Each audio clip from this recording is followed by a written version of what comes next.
Tom Lea, Southwest, and how it speaks to me. One might wonder, why is Sabiha Al Khemir, an Islamic art historian, talking about Tom Lea, a painter from Texas? These are two different worlds, you would say. This is the story of an encounter. A few years ago, March 2006 to be precise, I had just landed in Paris for about 10 days to complete the work on a show of Islamic art at the Louvre, which I was curating at the time, called From Cordoba to Samarkand. I was looking forward to having dinner that evening with my friend Marie-Claude, when I received the call from her apologizing and asking if I could do her a favor. Would I feed the cat of a friend of hers? She had promised to do this for him, but she now had to travel at a moment's notice to the south of France. It turned out that the address was in the 6e arrondissement, a walking distance from the hotel where I was staying. And if you have time, added Marie-Claude, please do spend some time with Montesquieu. I know he gets very lonely. She was talking about the cat.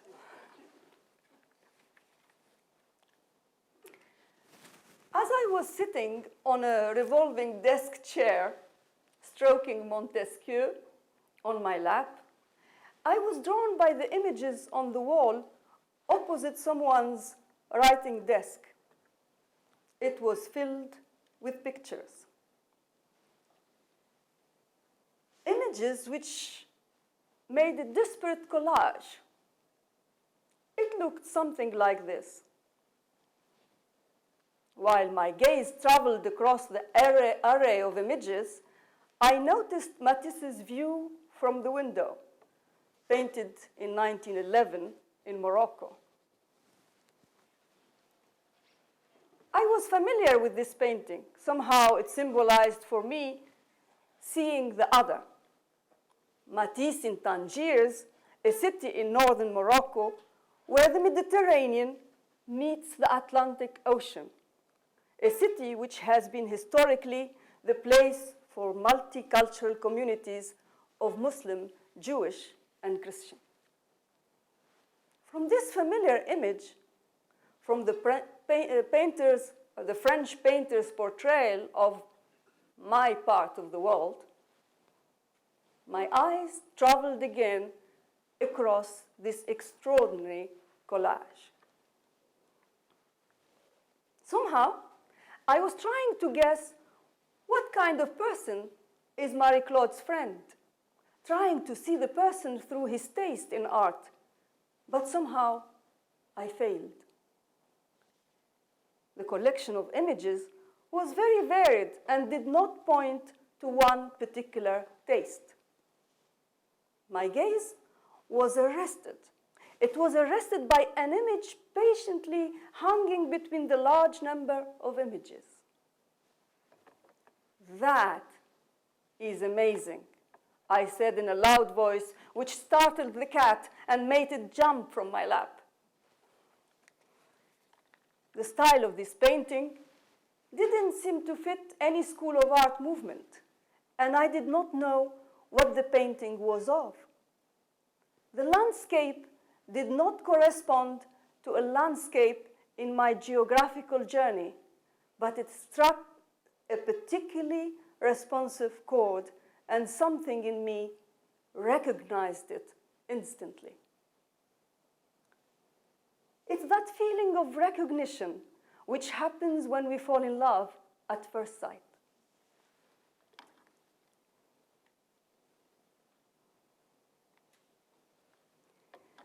For the following 10 days, every evening I went to feed the cat, I sat on the revolving chair and I gazed at that same painting.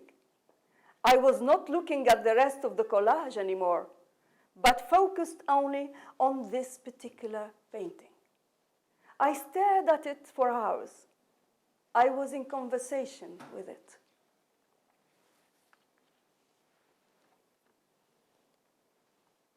To me, then, the image was a window into a different world. The oblong, rectangular format invited the eye to travel. It's a shape that seems to complement the subject matter. The immediate impressions were that of a still, otherworldly landscape. Doesn't art transform everything into a dream anyway?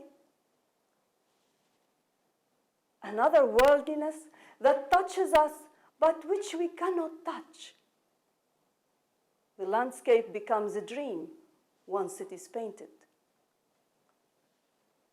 The arrangement of form, color, and light has somehow given the painting an ethereal aspect. A strong presence of earth and an infinite sky. This was a landscape that conjured silence. An elusive atmosphere, the hint of a storm on the right, life finding a way in the cactus. Very clear light, almost like moonlight. An ambivalence between almost monumental forms in the foreground, the dunes and the rocks, etc., and the almost two-dimensional distance together with the abstract quality of the forms gives it a mysterious atmosphere. It seems to step between something real and something ethereal. I was also struck by the absence of people. No people in this painting, an absence that is paradoxically present. And the painting has an extraordinary purity, which gives it a mirror quality. This is perhaps due to the quality of the light and to its abstract nature. There is no figure, human or animal, and so perhaps we end up seeing ourselves. Such a painting is not just a representation. It is also a mirror. It has the power to reflect. The only sign of life is prickly pear and cactus plants. To me, that sign of life seems like an affirmation of life. Its quality of purity is a distillation of a vision, and there is a quality of ambivalence. It looks like one thing, but is in fact another. It looks simple, but is not. The colors are very subtle, but very rich. The treatment of light gives it an atmospheric quality and imbues it with purity, which enhances the ethereal quality of the painting.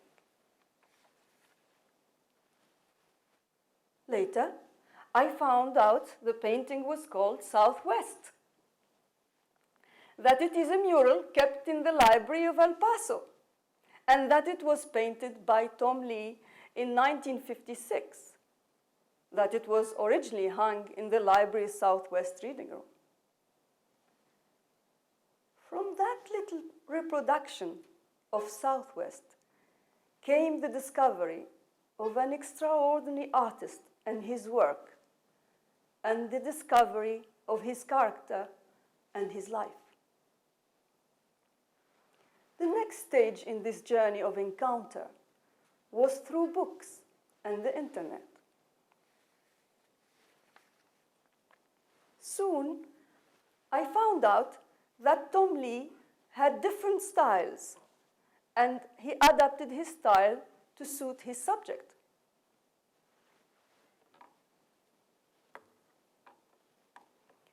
A word about serenity in this painting. I was struck by the serenity that emanated from the image. It took me a long way away, out of place and time, somewhere very peaceful. Its aspect of serenity came across very strongly. Perhaps that serenity comes from conquering fear. It is the conquest of a landscape that is barren and austere. It was for me a window into a place of peace. I experienced the painting as a window into another world. And I was inspired to find out what that world was. The place in the painting stared across thousands of miles with a sense of infinity. The impact this stare left on me was one of the strongest senses of peace I have ever experienced in a painting. It was not a fluffy, soft kind of warm peace. It was peace with a strong sense of austere consciousness, truth with no trimmings, sober serenity. The placing of the elements in the composition seems to be regulated by a strong sense of order. The only movement seems that of air in the light. What could be in reality a barren landscape which conjures harshness and death is here a landscape of peace and life. The unsettling austerity of the landscape is treated in such a way as to give soothing serenity. So it was for me at that time a window of peace. I later found out that Tom Lea's own journey came strongly in contact with war. As a child, Lee watched the events of the Mexican Revolution. In 1919, when artillery fire came on the city of El Paso, Tom Lea was 12 years old, and he saw some of the brutality of war close up. With a childhood during the turbulent years of the Mexican Revolution, with his deep sensitivity clearly evident, it couldn't have been easy for Tom Lea. These are events that left a deep impression on him. I also was surprised to learn that he was a war correspondent. In my mind, the person who painted Southwest could only be associated with peace. There is a direct connection between Tom Lea's painting and his writing. And in his writings, such as his novel, The Brave Bulls, he asks of us to look at the self. The story of a successful and fearless bullfighter in Mexico who, when his mistress and his best friend are killed in a car crash after a weekend affair, feels fear encroaching on his ability to fight the bulls as self-doubt and guilt enter the ring with him. He finds himself reassessing the meaning of his life and trying to find out where courage comes from and if he can recover it.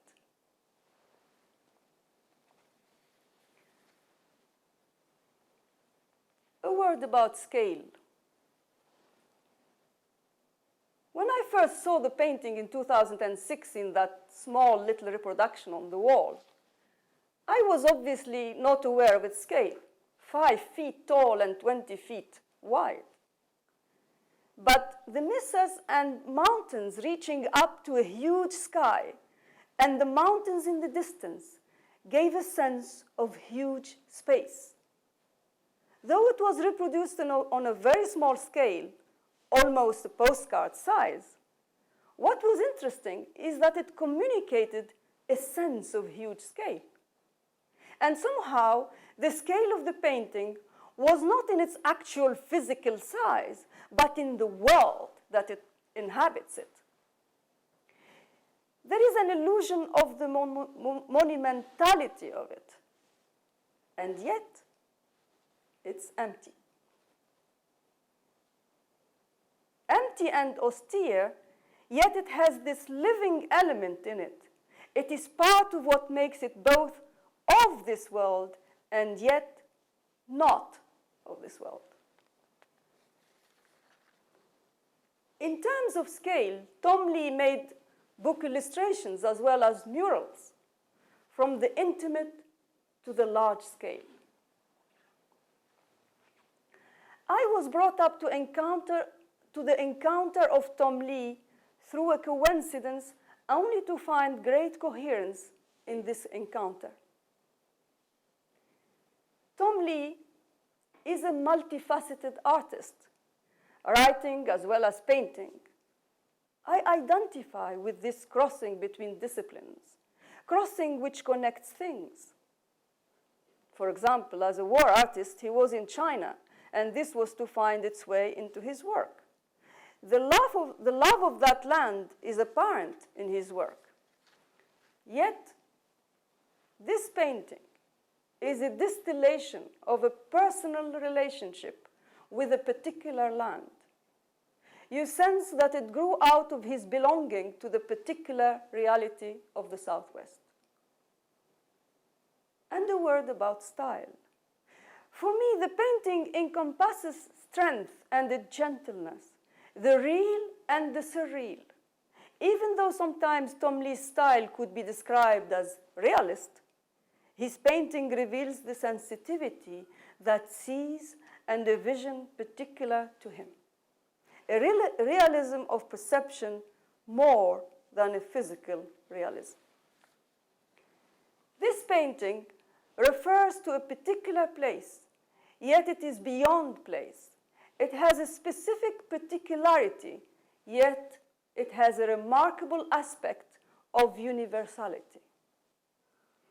The painting is marked by realism, but also by abstraction.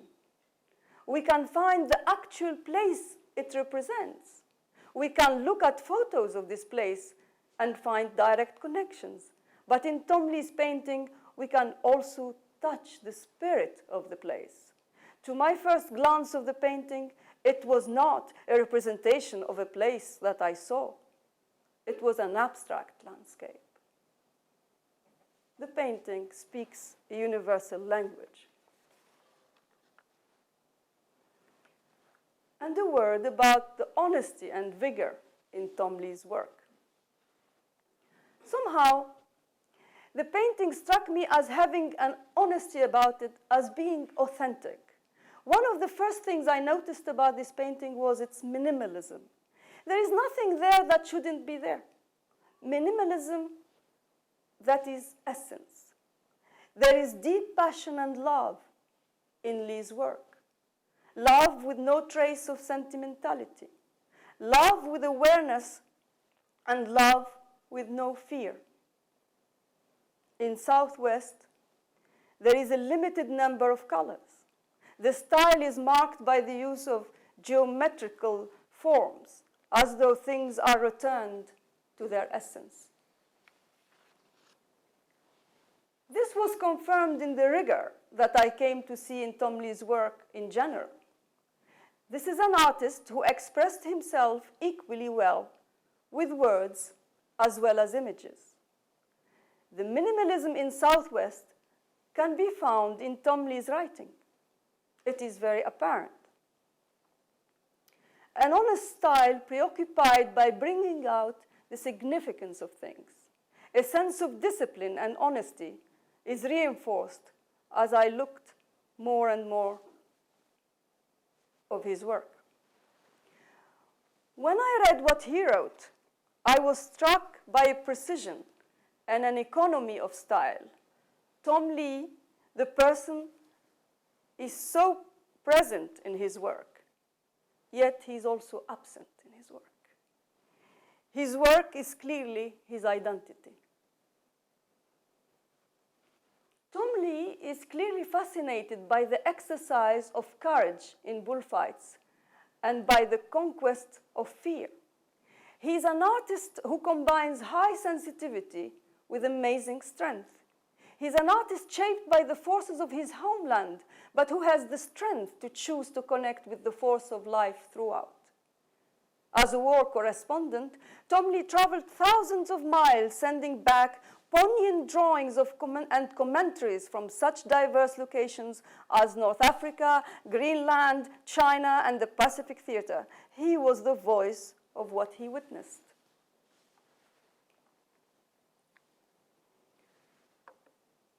When I went in search of the artist's work, I was expecting to find landscapes and more landscapes. Instead, I found only a few landscapes, only one in particular, which bears a resemblance to Southwest, is obviously the Gran Rio, which stood in the Oval Office for some years and is now in the museum in El Paso.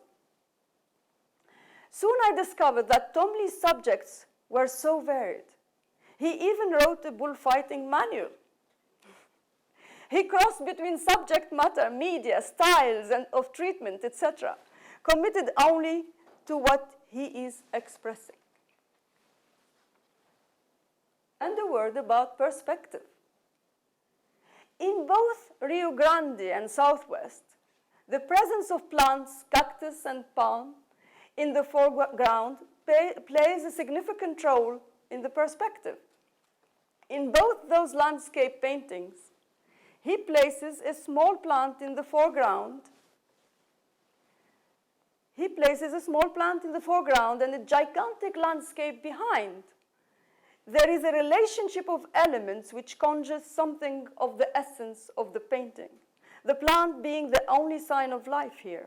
The positioning of a small plant at the front and a huge expanse at the back is typical of Lea's landscape painting. What does that small plant in the front do for the viewer? In a way, it introduces a human scale. The human being in the universe. We are automatically standing near the cactus. This is, in fact, our gentle point of reference.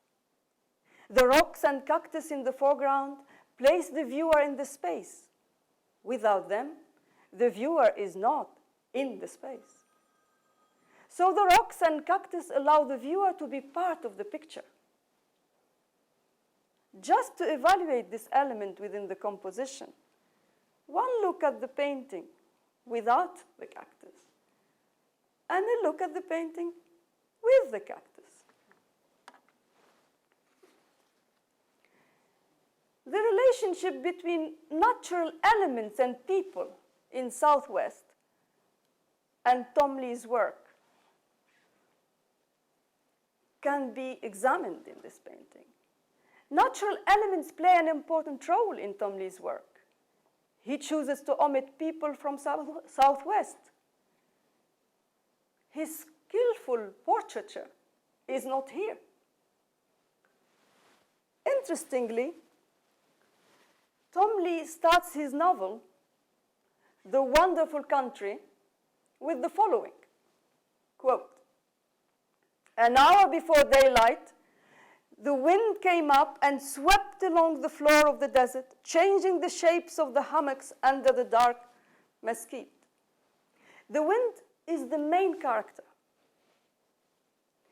In each paragraph of that first chapter, the wind is the active character and the knowing force. Quote again, "Hidden and small, 4 separate companies of travelers rode that morning before sunrise towards the lonely town, unknown to each other, discovered only by the wind."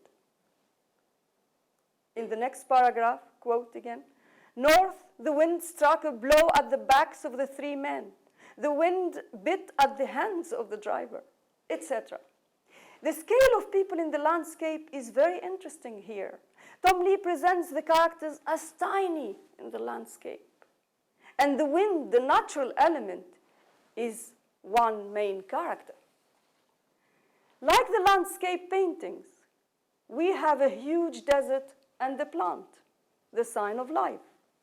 The earth, the sky, and man in between. Nature here seems a significant catalyst. A word about the subject and the viewer. I would like here to look at the subject and the viewer in Tom Lea's work. In general, the 2,000-yard stare, painted in 1944 at the Battle of Peleliu. In this painting, we see the horrors of war in the eyes of one Marine soldier. He is not physically wounded, but his eyes become a mirror to what's happening in front of him and into which we look. His eyes hold the pain of humanity. As a war artist and correspondent, Tom Lea captured particularly the emotions of war. In this painting, we see the other. The man in the painting is the seer, and we can comprehend what he has comprehended. We perceive what the soldier is comprehending in the stare. He is distant from us. He is not seeing us. His eyes are the mirror of horror he is witnessing. We are comprehending what he is seeing.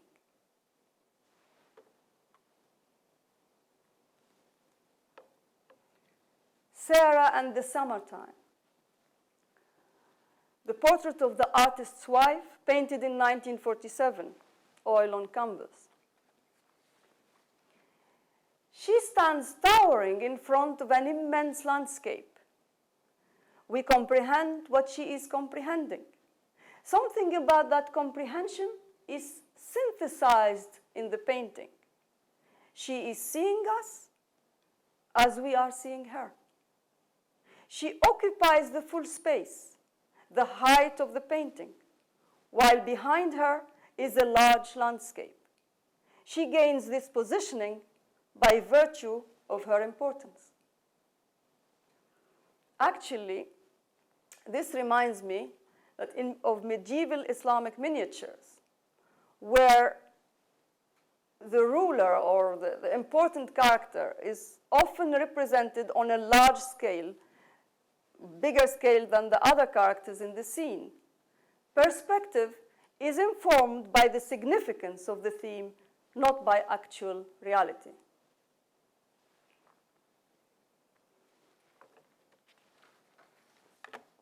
In Southwest, the viewer is given that significant position in the foreground of the painting by virtue of our inclusion in the landscape, even though obviously we are not and cannot be visible. Through reproductions, I was able to see lots of Tom Lea's work, and I was surprised but not shocked by the eclectic nature of his work. Being a painter as well as a writer, Tom Lea was an illustrator, muralist, portrait painter, war artist correspondent, novelist, and historian. The breadth of Tom Lea's art signals the immensity of his scale. He reinforces that things don't have to be one or the other, and he had the strength to hold what appears to be paradoxical. In all of these, we recognize the humanist. As I saw more and more of Tom Lea's work through books, it soon became evident that this is an artist whose style served his subject, not the artist himself. I was amazed by the range of his subjects, from landscape to bullfighting. What did these subjects have to do with the painting I had fallen in love with? Tom Lea said of Southwest, quote, "A desert landscape that speaks of space, sun, cloud, rock, mountain, sand, and the life that springs from rocky soil," unquote. Tom Lea connected things that are not obviously connected, and somehow his art seemed simply the form of what he aspired to convey. and a word about light. Light delineates sharply the main forms. There is a simplification of form into overall geometrical silhouette shapes, emphasizing their presence in a different way. It's almost the spirit of the mountain more than a literal depiction of the mountain. The light plays with the forms, casting shadows, drawing angles, creating contrast, sharpening edges, making mass fade. The light creates a sense of ambivalence. It is not clear whether it is sunlight or moonlight. Sand dunes have sharp shadows, a darkness before the shadows become gradually soft on the left. The light is dramatic, yet gentle. It's the light you get when the sun bursts through a storm, ominous, yet simply present. Perhaps, by not knowing the time of day, a transcendent quality and an aspect of timelessness are introduced. There is an elemental structure of the overall forms and an awareness of their internal relationships. An inner landscape. The landscape in Southwest has an austere beauty with a sense of distant sacredness. An eternal landscape, not a seasonal landscape. This landscape takes you out of yourself, into yourself. The sense of space in the painting is liberating. It speaks to me of freedom of the soul. It speaks to me in a language that transcends languages. Although the painting is about a particular place, it is all places. It has an extraordinary sense of infinity, and the identity of the painting transcends its geographical identity. Somehow, it corresponded to an inner landscape. A character in my novel, The Blue Manuscript, called Geber, a novelist set in Egypt. Geber is a soothsayer of the village, someone who had become blind in his childhood. In fact, someone whose eyes had turned inward. One day they just turned inward, departing on a journey in an inner landscape. He's a character outside time and place, and whose inner landscape somehow links to Southwest. Describing that inner landscape, Geber says, quote, "My eyes had turned within, and an immense desert landscape overwhelmed me. Its evenly drawn waves had the most soothing effect. A sense of nothingness with its wholeness filled me, taking the wholeness of silence further." Unquote. Southwest is also a landscape that inspires silence, just as the work of the calligrapher of the Blue Manuscript did.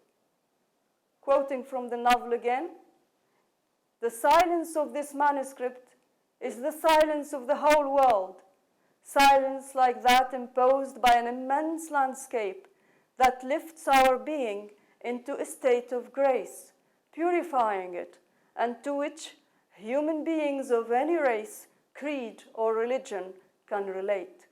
Ineffable, a sacredness for all, a sacredness for all." Unquote.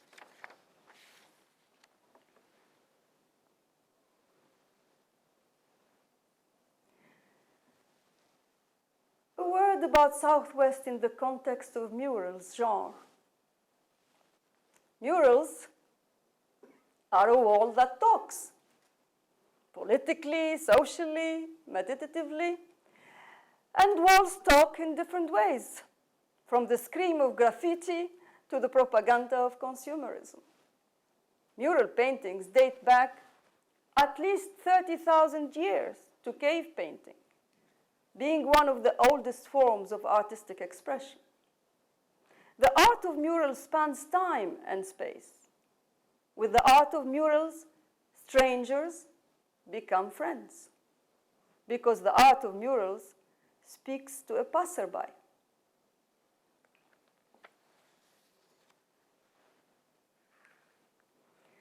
Painting speaks at all times. It is an open book. It holds the language of what it can say all the time. But how we respond to it brings out what it communicates or doesn't. In this case, for me, the painting speaks in a universal language. Where the mural is now placed in the library, it is in fact indoors and outdoors. It is both public and intimate, outward and inward. As a mural, the painting is a window through which we look. It also must come to life in a different way. As it is now a backdrop to scenes from everyday life, it connects with everyday life. Tom Lea's work is eclectic. He worked on different things, connected different disciplines, connected things which are apparently not connected. His bridging is something I identify with. He used different media, different formats, scales, and different genres, from oil paints to ink, from murals to book illustration. What Tom Lea gave of himself is the reading of this landscape, the meaning it holds for him. It is the result of the way Tom Lea sees. It is not about what it looks like, it's about what it is, connecting the heart to the mind, his personal comprehension. In the words of Tom Lea himself, Tom Lea's painting was a gift to his town. Speaking of Southwest painting, Tom Lea said, quote, "It took its shape simply as a luminous window looking out upon its birthland. It spoke of space, sun, cloud, rain, wind, mountain, mesa, rock, sand, soil, and of living growth nurtured by them. The only human habitant of this elemental landscape was the viewer of the mural," unquote. The painting was begun in April of 1956 and finished in May. It is the only mural signed both by Tom Lea and his wife, who helped paint it. Speaking of El Paso, Tom Lea referred to the fact that he was born there, or shall I say here, that he loved the intensity of its light, sunlight, the clarity of its sky, the hugeness of its space, its revealed structure of naked earth without adornment. All of these are reflected in the painting of Southwest. Visiting El Paso in 2009, I lived with the reproduction of this painting from 2006 till 2009. And when I visited El Paso, to have seen Tom Lea's paintings somewhere in Paris by accident and traveled in my life journey to be in the painting, to penetrate it as one would a landscape, is in itself an amazing part of the journey. The landscape, which was planned for a room in the library called Southwest, was moved here to the ground floor in 2006. The same year, I discovered it on the other side of the world. Perhaps our lives are not governed by coincidence, but by greater coherence. Until 2009, I had only seen a reproduction of this painting. Seeing it in real life, what struck me was that the scale was already present in the small reproduction. The scale in the painting was beyond its actual size. Perhaps this is due to an openness of space that is vast.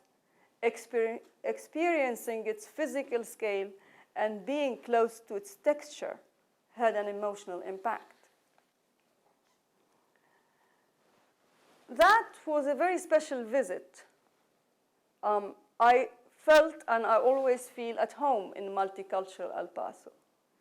Southwest became a pathfinder for me to the work of Tom Lea, the man himself and the region of El Paso.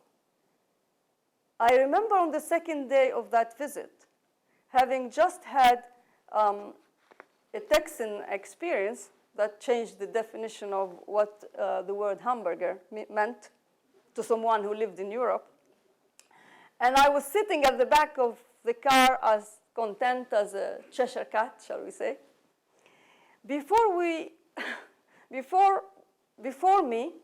were the Franklin Mountains, and I was looking through the window at the landscape of Southwest in this journey as we were in the car.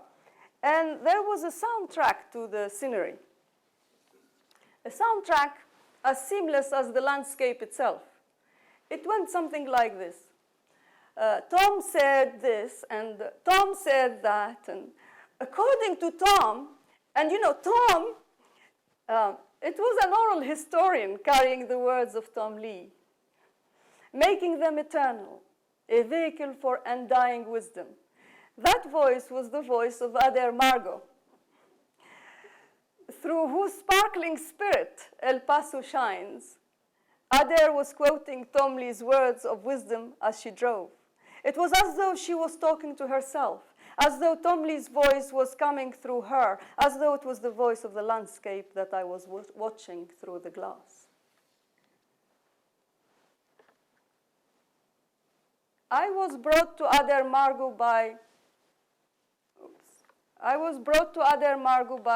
Anne Radis, or Anne Radici. So if I stand here before you today, it is thanks to Adair Margot, Anne Radici, and of course, Montesquieu, the cat who first led me to Southwest.